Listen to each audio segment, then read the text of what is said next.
Hi everyone, welcome back to OC Avery today for episode 2 of Breeding British Birds, the series where we look at the week-to-week progress of breeding all our British birds and canaries here at OC Avery.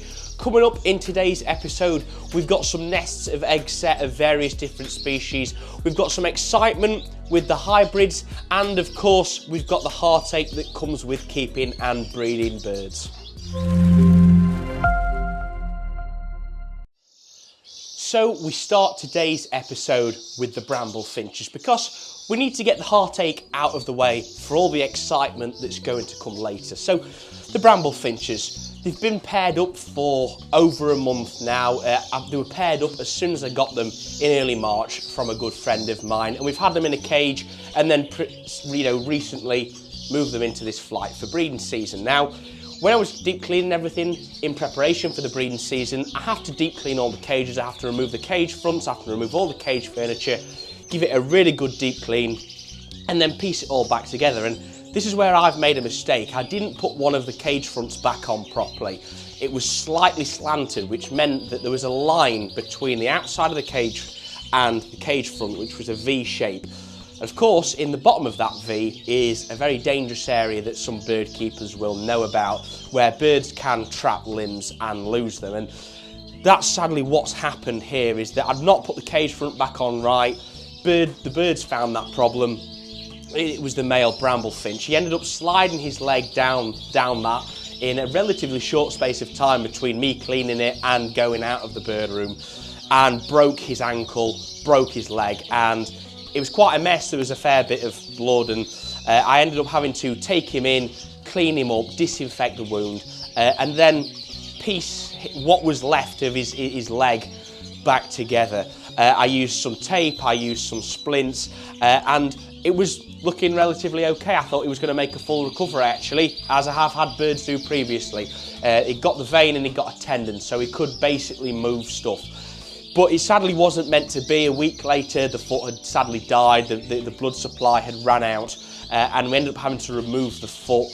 Now, he is all right, and he has made a fairly good recovery so far. So I've put him back in with the hen because I think he was quite stressed on his own, and he's looking quite good. He's picking up fitness again, flying to and fro. He's been eating rather well, he's been bathing, and he's been looking after himself relatively well. So I'm quite pleased with the progress that he's made despite that injury, and I do believe that because it's probably at least a month, it's going to be the start of June by the time these guys go to nest, there's a good chance he might be in good enough condition to actually fill eggs, even if he is, Stumpy the Bramble with only 1 foot. So keep your fingers crossed for him. He's looking good so far, and maybe, if we're lucky, we will breed something off him, and he seems to be all right so far. He's been sat in the sun today through the window, and he's been well happy. So fingers crossed it all goes all right, and we'll see how he gets on over the next few weeks. The canaries were straight to action in the first few hours of pairing them up, never mind the days. We've got 12 pairs of canaries for this breeding season, ranging of different breeds from new colours, red factors, North Dutch frills, crossbreds, rasers, you name it. I've probably got something like that. And they went pretty well. We had 11 pairs of the 12 down. They were all building, they were all laying, and they all did lay. We've now got 12 of 12 pairs have all laid and built nests. We've had a few young hens decided not to sit or been messing about, ragging the nests and deciding to rebuild, but overall it's been looking quite promising, quite well, and we've probably got around 40 or so eggs set now. So really good signs so far from the canaries, and I'm certainly very pleased with how it's been so far. There's not really been too many problems other than those young hens actually messing about. So all going well with the canaries. I think the earliest ones are due sort of next week, so we might see them in episode 3 of Breeding British Birds. If not, it will be episode 4, where they might be coming up to a week old. We've now entered the 3rd week in April, which means it is time to put the nest sites on for the red poles. Now, Our 8 pairs are doing absolutely fantastic. You might be able to hear the cockbirds twilling. That's a good sign that they're in condition. They'll twill to each other. It's only the cockbirds that do that. So if you don't know that, it's a good way to sex your redpolls, but they do have to be in breeding condition. I've seen all the pairs feeding each other, all the pairs beaking. I've even seen them mating, so it does look like they're in a good advanced condition. So now we need to put the nest sites on.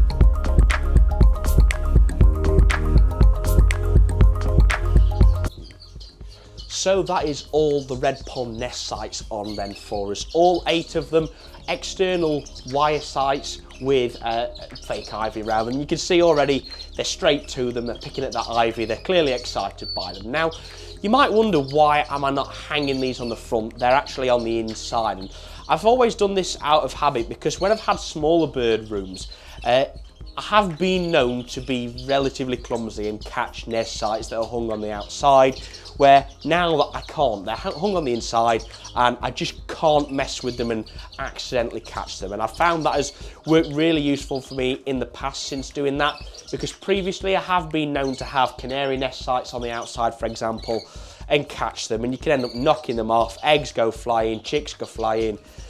You know, if mum's sat on the nest, she's out as well.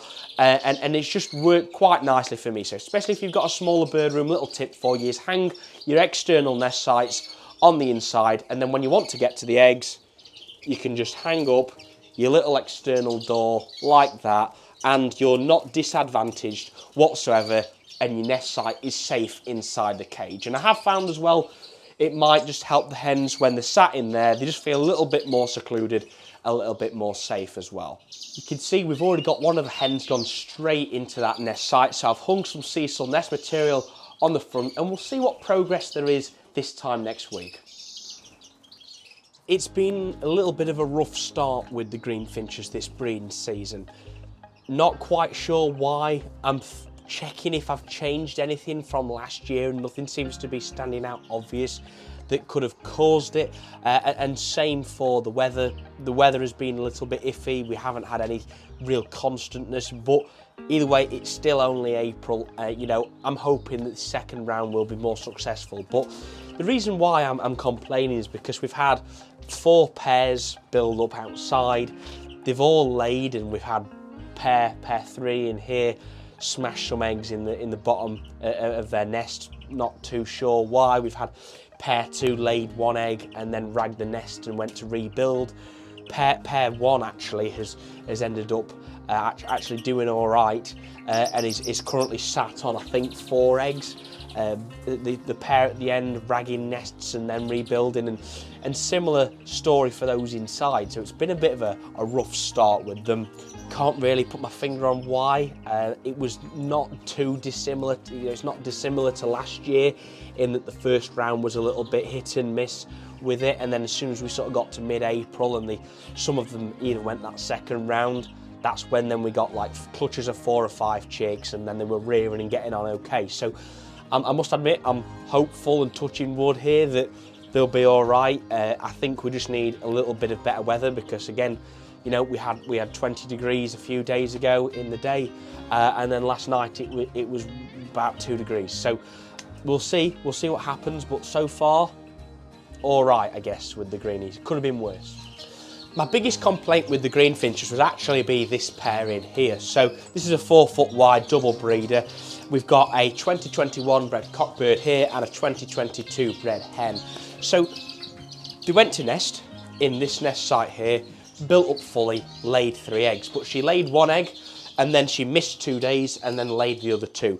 I've fostered one of them out under the frill canaries. I've got 2 eggs from the birds outside and put them under some other canaries as well.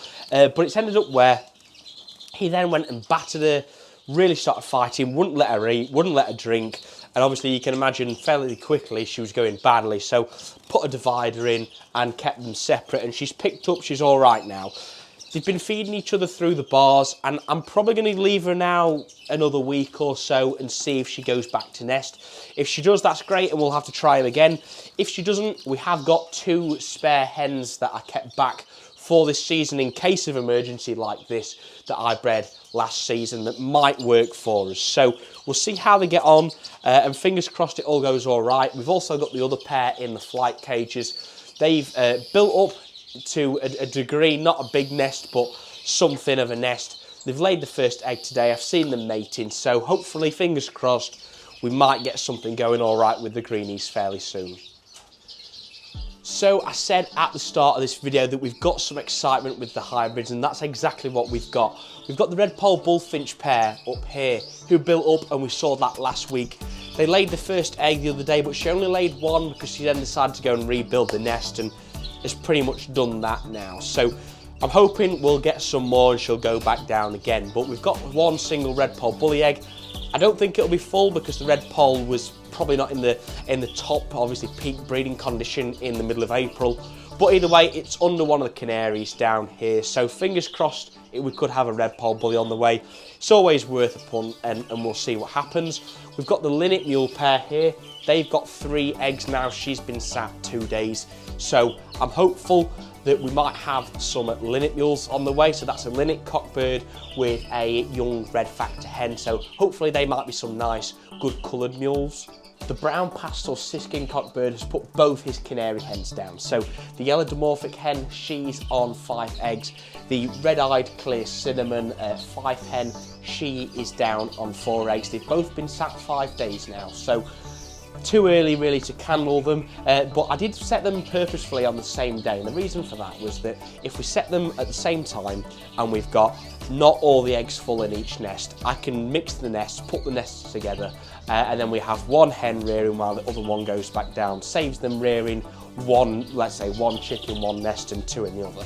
So hopefully, fingers crossed, we'll have maybe 9 full eggs there, and that would be a superb start with the mules of the European siskin. And with that siskin cockbird, he's not in there now.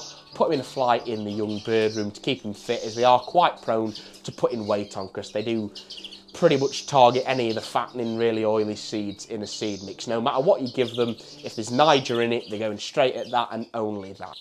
Success with the white mule pair as well, and very surprisingly, the Norwich hen has laid 4 eggs. So I've had her for 3 breeding seasons now, and the most she ever laid was 3, and that was in her first year. So she's coming up to being, what, 3 or 4 years old now, and I'm just surprised that she's laid 4 eggs, but absolutely brilliant. So we've got one of those eggs, put it under a new colour canary. The new colour only laid 3 eggs, so I thought I'll put one of them under her, and then I've let her sit the other 3. I know she'll sit them, I just know that she won't rear them. So we've in sync put a pair of new colours and a pair of rasas with them, as well as the linnet mule pair. So they're both in sync with 2 pairs of canaries, and then we can always move the chicks about or the eggs if we need to, hopefully if they are full, to see fit. And then finally, perhaps the most exciting thing to happen this past week is right here. So this is the crossbill flight. We've got a European greeny cock with a 2-barred parrot crossbill hen, and she's gone to nest on this pine liner right here. She's got 4 eggs underneath her. She's been sat on them for 3 days now, and I'm just so excited. Like, I've seen them mating, I've seen the cock displaying to her, I've seen them feeding each other. He even goes and sits in the other nest she built. She built 2 nests and then chose this one to lay in, which is quite ideal for me because it means I can monitor a little bit more. But the greeny cock's been sat in the nest site at the far side, and he just looks like he's very keen to be a good dad, which is really exciting. So keep your fingers crossed. We might be having some greeny crossbill hybrids on the way very soon, and we'll find out in next week's video when we candle the eggs. Also, just to show you what I've been giving this pair, this hybrid pair, so I've been giving them a normal greenfinch mix. I've been giving them a parrot mix, so this has got all sorts of fruit, dried vegetables in it, and larger seeds that the crossbill is absolutely loving. And I think that's probably a good factor that's actually brought her into condition. She's been getting a lot of fruit and things that she normally wouldn't get in a greenie mix. And I've been giving them some pine pollen as well. And I think all those 3 things have really brought her in condition over this past few weeks, stepped the game up a bit, and I'm just really hopeful that we will get some full eggs from these guys and hopefully some crossbill hybrids soon.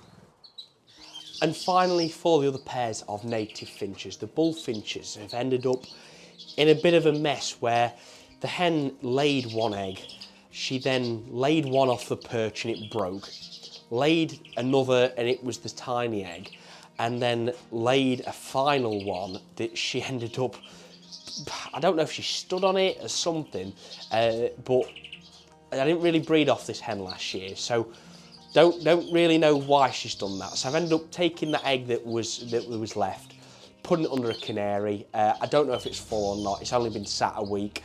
And then she's gone back to nest and she's laid the first egg today. So I'm hopeful she might be going back to nest and hopefully all goes well for this sort of second round.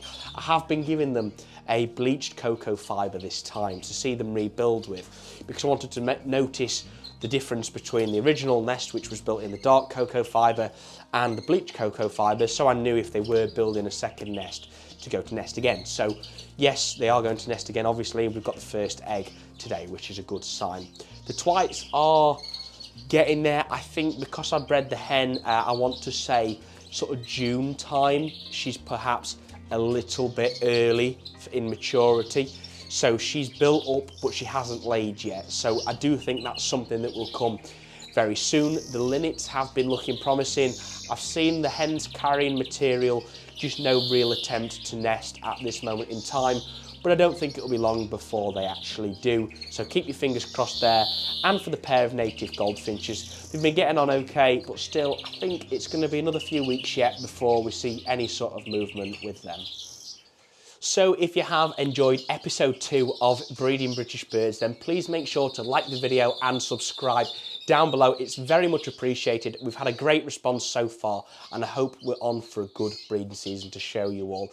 Also, make sure to follow us on social media, Instagram and Facebook. Links are in the description for daily updates and behind the scenes footage of all of the birds here at OC Avery and more. So thank you very much for watching, and I'll see you in the next one. Take care.